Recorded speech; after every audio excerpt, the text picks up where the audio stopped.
الحمدللہ رب العالمین والعاقبۃ للمتقین الصلاۃ والسلام علی سید الانبیاء والمرسلین۔ محترم سامعین، خانقاہ بیت السالکین کی طرف سے السلام علیکم ورحمۃ اللہ وبرکاتہ۔ محترم سامعین، آپ کے لیے میں جو آج عمل لے کر آیا ہوں بہت ہی پیارا اور مجرب عمل ہے۔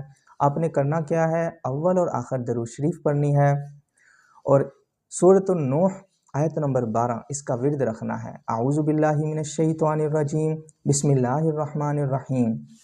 وَيُمْدِدْكُمْ بِأَمْوَالٍ وَبَنِينَ وَيَجْعَلْ لَكُمْ جَنَّاتٍ وَيَجْعَلْ لَكُمْ أَنْهَارًا۔ یہ آیت جیسے ہی آپ خوشخبری آپ کو لگے کہ خوشخبری مل رہی ہے تو آپ انشاءاللہ تعالی 9 ماہ تک اس ورد کو جاری رکھیں۔ اللہ تعالیٰ کے فضل سے اس آیت کی برکت سے نورینہ اولاد عطا فرمائیں گے اللہ تعالیٰ، اور اس کا نقش ہے وہ بھی آپ ہم سے سکرین پر نمبر چل رہا ہے، منگوا سکتے ہیں۔ یہ نقش فی سبیل اللہ ہے، اس کی کوئی فیس نہیں ہے۔